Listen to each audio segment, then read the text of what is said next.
హిందూపురంలో ఉద్రిక్త పరిస్థితులు నెలకొన్నాయి. ఓవైపు ఎమ్మెల్యే బాలకృష్ణ పర్యటిస్తున్నారు.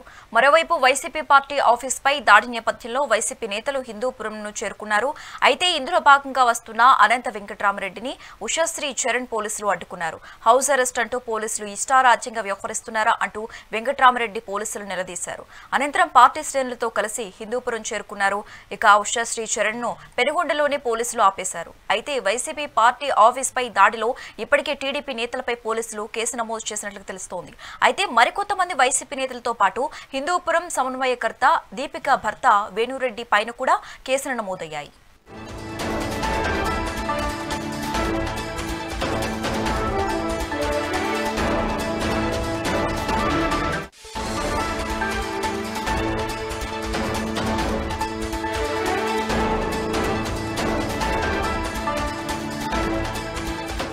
హిందూపురంలో ఉద్రిక్త పరిస్థితులు నెలకొన్నాయి. ఓవైపు ఎమ్మెల్యే బాలకృష్ణ పర్యటిస్తున్నారు. మరోవైపు వైసీపీ పార్టీ ఆఫీస్పై దాడి నేపథ్యంలో వైసీపీ నేతలు హిందూపురంకు చేరుకుంటున్నారు. ఇందులో భాగంగా వస్తున్న అనంత వెంకటరామరెడ్డిని ఉషశ్రీ చరణ్ పోలీసులు అడ్డుకున్నారు. హౌస్ అరెస్ట్ అంటూ పోలీసులు ఇష్టారాజ్యంగా వ్యవహరిస్తున్నారా అంటూ వెంకటరామరెడ్డి పోలీసులను నిలదీశారు. అనంతరం పార్టీ శ్రేణులతో కలిసి హిందూపురం చేరుకున్నారు. ఇక ఉషశ్రీ చరణ్ ను పెనుకొండలోని పోలీసులు ఆపేశారు.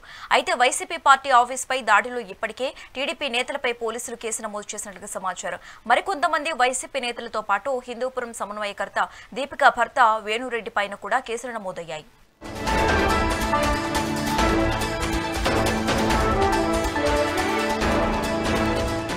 హిందూపురంలో ఉద్రిక్త పరిస్థితులకు సంబంధించి మోర్ అప్డేట్స్ మా ప్రతినిధి రవితేజ లైవ్ ద్వారా అందిస్తారు. రవితేజ, ఏదైతే సత్యసాయి జిల్లా హిందూపురంలో ఉద్రిక్త పరిస్థితులు నెలకొన్నాయని చెప్పొచ్చేసి, ఎందుకంటే నిన్నటి రోజు వైసీపీ పార్టీ కార్యాలయం పైన టీడీపీ నేతలు భారీ ఎత్తున వైసీపీ పార్టీ కార్యాలయం పైన దాడులు చేశారు. అయితే పార్టీ ఆఫీస్ ని మొత్తం కూడా పూర్తిగా ధ్వంసం చేసిన పరిస్థితి మనకు కనిపిస్తుంది. విజువల్స్ తో స్పష్టంగా చూడొచ్చు. ఏదైతే పార్టీ ఆఫీసు అద్దాలతో పాటు ఫర్నిచరు, ఇతర వస్తువులన్నింటినీ కూడా పూర్తిగా పగలగొట్టిన పరిస్థితి. అలాగే అక్కడ ఉన్న మాజీ ముఖ్యమంత్రి వైఎస్ రాజశేఖర రెడ్డి విగ్రహాన్ని కూడా పూర్తిగా పగలగొట్టిన పరిస్థితి కనిపిస్తుంది. దీనికి సంబంధించి కూడా హిందూపురంలో పూర్తిగా ఉద్రిక్త పరిస్థితులు నెలకొన్నాయి. దీనికి సంబంధించి ఇప్పటికే అనంతపురం జిల్లా వైసీపీ అధ్యక్షుడు అనంత వెంకటరామరెడ్డి, తాడిపత్రి మాజీ ఎమ్మెల్యే కేతిరెడ్డి పెద్దారెడ్డి, అలాగే సత్యసాయి జిల్లా వైసీపీ అధ్యక్షుడు ఉషశ్రీ చరణ్ కూడా పుట్టపర్తి హిందూపురంకి వెళ్లే ప్రయత్నంలోనే పోలీసులు పెద్ద ఎత్తున అందరినీ కూడా అడ్డుకున్నారు. ఏదైతే ఈ రోజు ఉదయం 9-10 గంటల సమయంలోనే అనంతపురం నుంచి హిందూపురంకు బయలుదేరిన అనంత వెంకటరామరెడ్డిని స్థానిక పోలీసులు ఏవైతే 2 టౌన్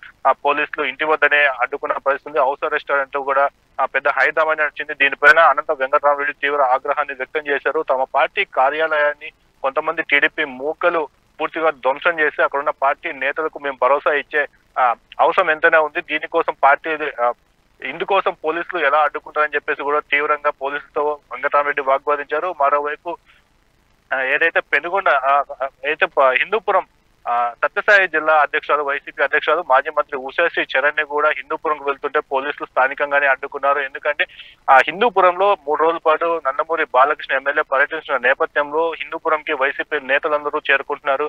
దీంతో అక్కడ మరి ఇతర గొడవలు, ఉద్రిక్త పరిస్థితులు నెలకొంటున్నాయన్న నేపథ్యంలో లా అండ్ ఆర్డర్ ప్రాబ్లం వస్తున్న తరుణంలో పెద్ద ఎత్తున పోలీసులు వైసీపీ నేతలను ఎక్కడికక్కడ పూర్తి స్థాయిలో అడ్డుకున్న పరిస్థితి. దీనికి సంబంధించి కూడా ఇప్పటికే పెనుగొండ రహదారి పైన మాజీ మంత్రి ఉషశ్రీ చరణ్ కూర్చొని ధర్నా చేస్తున్నారు. ఎందుకంటే కూటమి ప్రభుత్వంలో వైసీపీ పార్టీ నేతలకు స్వేచ్ఛ లేకుండా పోయింది. ఏకంగా పార్టీ కార్యాలయాలపైనే టీడీపీ మూకలు దాడులు చేస్తుంటే మేము చూస్తూ ఊరుకోవాలని చెప్పేసి ఘాటుగా స్పందించారు. ఇప్పటికే అనంత వెంకటరామరెడ్డిని కూడా మార్గ మధ్యంలో అడ్డుకున్నారు. వీటన్నిటిపైన కూడా వైసీపీ పార్టీ నేతలు ఆగ్రహాన్ని వ్యక్తం చేస్తున్నారు. మరోవైపు హిందూపురం పార్టీ ఆఫీస్ పైన దాడి చేసిన కారణంగా ఆ పార్టీ వైసీపీ పార్టీ అధినేత వైఎస్ జగన్మోహన్ రెడ్డి కూడా నిన్న ట్విట్టర్ ద్వారా కూడా తీవ్ర ఆగ్రహాన్ని వ్యక్తం చేశారు. వైసీపీ పార్టీ నేతలను ఉద్దేశించి మాట్లాడుతూ గత 40 సంవత్సరాలుగా హిందూపురంలో ఎక్కడో హైదరాబాద్ నుంచి వ్యక్తి పాలిస్తున్నారని, వాళ్ళ కాళ్ళ కింద మనం ఎందుకు బతకాలి, స్థానికంగా ఉన్న నేతలు మేము మనకి ఈసారి ఖచ్చితంగా ఛాన్స్ ఇచ్చి గెలిపించాలని చెప్పేసి చేశారు. అయితే హిందూపురం ఎమ్మెల్యే నందమూరి బాలకృష్ణ పైన వేణురెడ్డి చేసిన వ్యాఖ్యల పైన హిందూపురం టీడీపీ నేతలు తీవ్ర ఆగ్రహానికి గురయ్యారు. దీంతో నిన్న సాయంత్రం ఏదైతే ఉందో ఒక్కసారిగా హిందూపురం పార్టీ ఆఫీస్ అయితే వైసీపీ పార్టీ ఆఫీస్ పైన దాడి చేశారు. దీనికి సంబంధించి కూడా అర్ధరాత్రి సమయంలో కూడా టీడీపీ నేతలు రోడ్డు పైన బైఠాయించి తీవ్ర ఆందోళనకి దిగినట్లు మనకు స్పష్టంగా కనిపిస్తుంది. అయితే ఈ గొడవకు సంబంధించి పూర్తిగా పోలీసులు కూడా సీరియస్ గా వ్యవహరించారు. ఏదైతే ఇటు టీడీపీ నేతల పైన అటు వైసీపీ నేతల పైన ఇప్పటికే మొత్తం 16 మంది పైన కేసులు నమోదు చేశారు. మరోపై టీడీపీ నేతలు 8 మంది పైన, అలాగే వైసీపీ ఎవరైతే సమన్వయకర్త దీపికా రెడ్డి ఉన్నారో అతని భర్త వేణురెడ్డి పైన కూడా హత్యాయత్నం కేసు, అలాగే ఎస్సీ హత్య కేసులు కూడా నమోదు చేశారు. మరోవైపు హిందూపురంకి రాకుండా వైసీపీ నేతలందరినీ కూడా ఎక్కడికక్కడ పోలీసులు అడ్డుకున్న పరిస్థితి అయితే ప్రస్తుతం మనకి కనిపిస్తుంది. Sashi, Raviteja, YCP party office పై ఎందుకు దాడి చేయాల్సి వచ్చింది? అయితే ఈ నేపథ్యంలోనే టీడీపీ నేతలను కూడా కొంతమంది పోలీసులు అరెస్టు చేసినట్లు కూడా తెలుస్తోంది. అటు రెండు వర్గాల వారిని కూడా అరెస్టు చేసినట్లుగా సమాచారం అందుతుంది. మరి ఇది ఎంతవరకు వాస్తవం? శశి, ఏదైతే నిన్నటి రోజు శివపురం గ్రామంలో ఏదైతే హిందూపురం సమన్వయకర్త దీపికా రెడ్డి భర్త వేణురెడ్డి గ్రామ కమిటీలను ఏర్పాటు చేసే క్రమంలో అక్కడ ఒక చిన్న మీటింగ్ అయితే ఏర్పాటు చేస్తున్నారు. ఈ మీటింగ్ లో వేణురెడ్డి హిందూపురం ఎమ్మెల్యే నందమూరి బాలకృష్ణ పైన కొన్ని అనుచిత వ్యాఖ్యలు చేశారని చెప్పేసి కూడా ఒక వీడియో రిలీజ్ అయింది. దానికి సంబంధించి కూడా ఇప్పటికే గత 40 సంవత్సరాలుగా హిందూపురంలో ఇప్పటి వరకు కూడా ఏదైతే తెలుగుదేశం పార్టీ ఆవిర్భావం నుంచి నేటి వరకు కూడా హిందూపురంలో వరుసగా నందమూరి కుటుంబ సభ్యులే వరుసగా గెలుస్తూ వస్తున్నారు. అక్కడ తెలుగుదేశం పార్టీ జెండానే ఎగరవేస్తున్నారు. ఇంతవరకు వైసీపీ అటు కాంగ్రెస్, గతంలో ఉన్న కాంగ్రెస్ కావచ్చు, ఇప్పుడు ప్రస్తుతం ఉన్న వైసీపీ పార్టీ కూడా కావచ్చు, ఇప్పటి వరకు కూడా హిందూపురంలో నెగ్గింది లేదు. అయితే ఇప్పటి వరకు కూడా 40 ఏళ్లుగా హిందూపురంలో టీడీపీ జెండాను ఎగురుతున్న నేపథ్యంలో వేణురెడ్డి కొన్ని వ్యాఖ్యలు చేశారు. అయితే 40 ఏళ్లుగా హైదరాబాద్ లో ఎక్కడో ఉంటున్న ఓ వ్యక్తి, ఒక కుటుంబం ఇక్కడ పాలిస్తుంది, వాళ్ళ కాలకిన మనం బతికేది, మనం మాత్రమే అందుబాటులో ఎప్పుడో ఒకసారి అమాస్కోకు పుణ్యానికి వచ్చి వెళ్ళే వాళ్ళ దగ్గర మనం బానిసలుగా పనిచేయడం ఏంటి? మనమే ఇక్కడ ఉంటే మీ కార్యకర్తలకు కావచ్చు, నియోజకవర్గ ప్రజలకు కావచ్చు, అందరికీ అందుబాటులో ఉండి మమ్మల్ని గెలిపించాలని చెప్పేసి చేశారు. Okay, right. Thanks for the updates Raviteja.